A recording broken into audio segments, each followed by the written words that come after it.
Evening, guys. Been a while since I've done a walk. Oh well, been doing walks, but a trek with Ray. So, kind of inspired by Stevo. Stevo, I'll tag you. Top lad. Yeah, can't wait to meet you eventually, buddy. But anyway, I'm fanboying. Thought I'd give some thoughts regarding having Salah in the draft. So, he hasn't left my draft in the last 2 days, and I kind of want the season to start now so that we don't have to keep tinkering all the time. I think that guy's following me. But I really do like the fact that when you go Salah, and if he doesn't perform, you can just go down to a lower valued asset. The real tricky part at the moment has been who do I go for as the 11th rotating asset. I do like the sound of Onana quite a bit. Then he can kind of be just a set and forget goalkeeper pretty much until the first wild card. Manchester United still are one of the top 3 defences in the country for me, in the Premier League. So yeah, Bruno doesn't scare me as much as I thought he would. Just looking at the friendlies, looking at the heat maps, and I'm a massive fan of heat maps. And really the idea is it's kind of Bruno Fernandes and like a Watkins versus a Salah, and let's just say, for example, like a 4.5 defender. And I guess on paper you'd think that the former combo would be a lot more dangerous, but I think because I'm going to look to captain Salah, I'm hoping against Brentford, I'm hoping that those points will really prosper very well for me. Another thing to think about really is the fact that when you go all in with certain teams in attack, you're really hoping that they bang, and I'm kind of already doing that with Arsenal. I still think the 3 best Arsenal assets, even before Jesus' injury, is Martinelli, Saka and Gabriel. I think Saka's pretty much like an auto choice for all of us. I think Martinelli, I've been hearing a bit with different pods and stuff, but you got to treat it as a sprint. Game weeks 1 to 5 before Europe kicks in. If he's performing well, I think Martinelli will start every game. So rather than think about he might only get 70-75 minutes, you got to look at what he will do in those 70-75 minutes. And in my opinion, he's our most dangerous asset. He's pretty much, for me, the spear of our attack, even with Jesus, because I've said in a few spaces that Jesus is more of the Firmino per se to drop in and allow our Salah and Mane, aka Saka and Martinelli, to be the inverted forwards. But the difference is that Martinelli is naturally a forward. That's where he started before we kind of repositioned him as a left winger, but really left forward.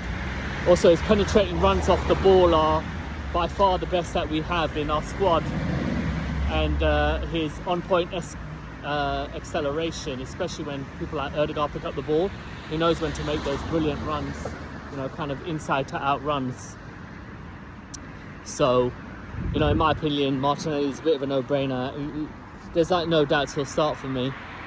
A few people DM me about Havertz, Trossard and Nketiah, so it's a good time to really do it while I'm on a walk.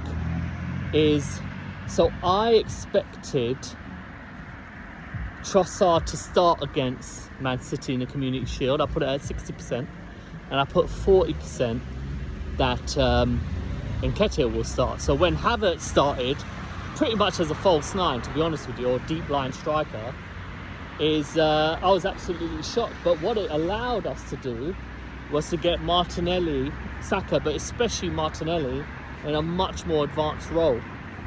So from that aspect, I would not go with Trossard, Havertz, or Nketiah is like dead in the water. There's no point, you might as well go for João Pedro. From that aspect, I just feel like if you go with one of those two, there's a strong possibility, obviously, one or the other will be benched. So I just wouldn't take the risk, because you want to attack Arsenal's first 3 fixtures, like as I'm going to do. And then when we play Man United, then there's a possibility that I might take out Martinelli and just keep double Arsenal in Saka and Gabriel. Regarding our defenders, it's just become more of a Ray rant now.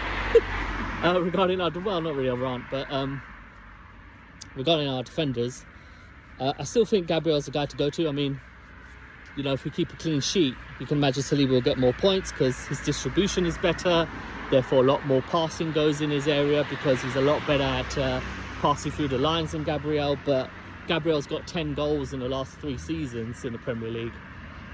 That's brilliant for a centre-back, in my opinion, and he's always going to be a threat. And I just think our deliveries are going to get better now. Ødegaard, Saka, Martinelli, you know, their crossings really improved quite a lot. Let's just cross the goal. Goalkeeper-wise, I wouldn't touch any of them anyway, but I think Raya will eventually be our number 1, but not yet because he's a better goalkeeper overall. Could be pretty much what Barcelona did. I think Enrique did it in his treble-winning season. I think it was 2014. Is that Claudio Bravo played all the Champions League games and Ter Stegen played all La Liga games. And I wouldn't be surprised if we did that as well. But the thing is, Raya's a better goalkeeper. I'd give his shot stopping, you know, overall as a goalkeeper, 8.5/9 out of 10. Well, I think Ramsdale's a 7. But for distribution, I give Ramsdale a good 9 and probably Raya an 8. So therefore, on averages, you know, I put Raya a lot higher. And obviously, you want your goalkeeper to keep at the goals first before, you know, he can ping an 80-yard pass. What else? Might as well go through my team. So I got Onana in goal. Even with Salah, I still feel he's the guy to go for. Been talking to a few people I trust a lot with Salah drafts. I mean, Mo had a space with him earlier.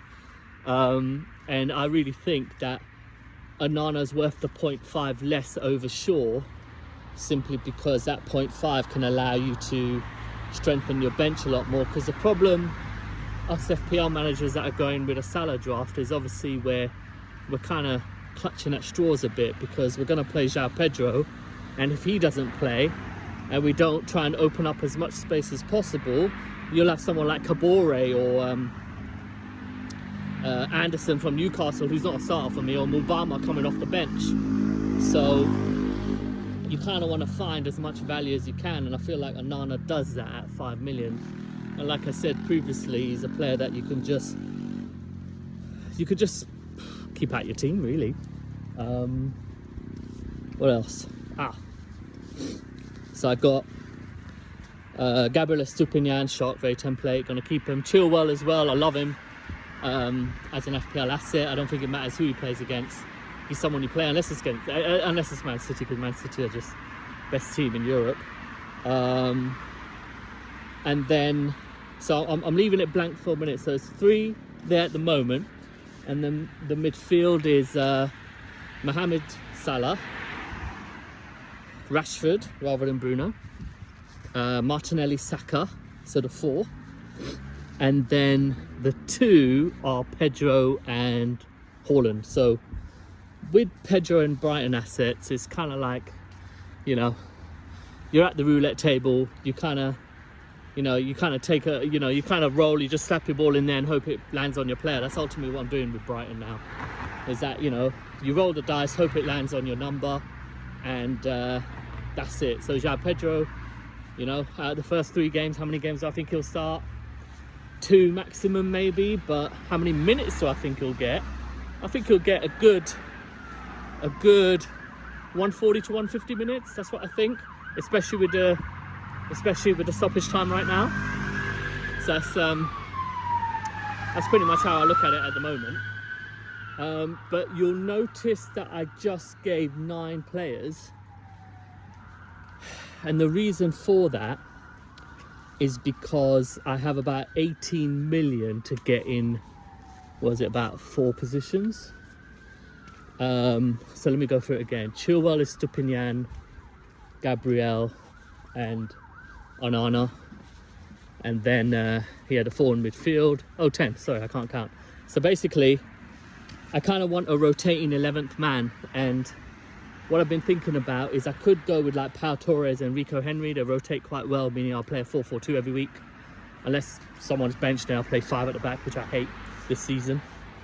Another thing I really like is that go for a cheap enabler like Garnacho and still have obviously a defender. One defender has to be there, like a 4.5 defender has to be there, because I have no money. So I have 1 million at the moment. Well, with 2 4.0s defenders, with a 4.5 midfielder and a 4.5 striker, I have 1 million in the bank. So obviously I need to strengthen at least one position, but it will be 2 positions. So one of my really, I feel like, exciting ideas is that one of the defenders will definitely be 4.5, and that defender can rotate with a 5 million midfielder or Adebayo, because I think Adebayo will start every single game, at least initially, because they haven't really bought any forwards, and he's done all right. He's got a few goals in the last couple of seasons, so it could be like a Rico Henry rotating with Adebayo, or the one that really excites me is Garnacho stroke Kluivert. Now with Garnacho, I know what I'm getting. If he starts in one of the 3 games, that's brilliant. But the gamble with someone like Garnacho is that I've already pretty much got a gamble stroke punt with João Pedro.